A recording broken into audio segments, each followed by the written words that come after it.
I need lights! Marker! Roll camera! We have speed! Action! Our therapy enables the brain to repair itself. We call it the cure. I want you to start testing on chimps ASAP. We test one subject. I want to make sure it's stable. I designed the 112 for repair, but Caesar's gone way beyond that. You mean increased intelligence? The skills that far exceed that of a human counterpart.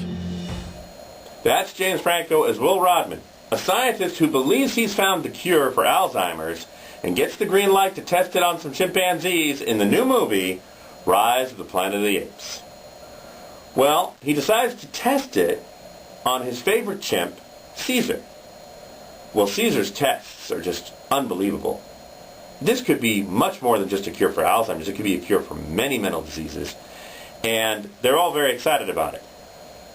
But Caesar is developing so much intellect and so much intelligence that soon he's thinking about leading a revolt against mankind, and perhaps he and his gorilla buddies with the same serum might be able to rule the planet. You're trying to control things that are not meant to be controlled.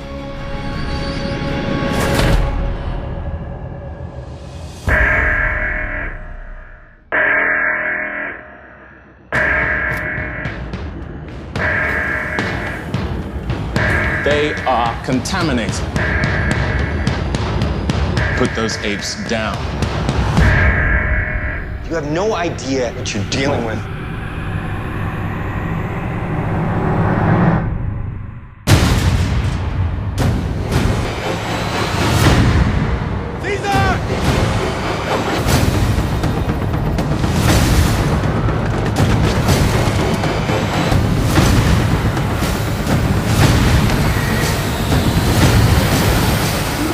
Rise of the Planet of the Apes is a science fiction adventure drama that is a real surprise because it has an outstanding performance, and that is not by one of the human actors, but by the chimpanzee Caesar. That's our Andy Serkis, who did Gollum in Lord of the Rings, conveys so much emotion and depth in his performance as Caesar, which they digitally go over him to give you the impression of the monkey.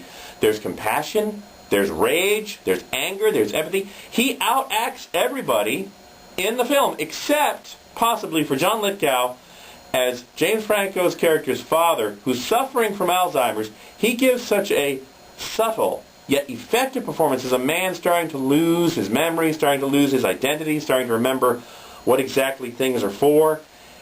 And the best scenes, some of the best scenes in the film are between him and Caesar, and the camaraderie and the relationship and the caring each other feel for each other. Owner and Pat eventually becoming over the master. It's almost eerie how John Lithgow's character resembles man in the very first Planet of the Apes of Charlton Heston, the men on the planet when Charlton Heston's character crashes on there. Now, the second half of the film is very predictable, and I'm sorry, but when the gorillas go charging across San Francisco and start trying to lead the revolution, some of it looks more like a video game. Plus, James Franco and some of the other characters are one-dimensional, unfortunately. There's not much to depth to James Franco's character, the scientist who meant well in Oopsie-Daisy. But as far as Planet of the Apes films go, this is light years ahead of Tim Burton's fiasco 10 years ago. And although it's nowhere near as good as the original, it's definitely not bad for a prequel, and that's why I'm giving it 2.5 out of 4 popcorns.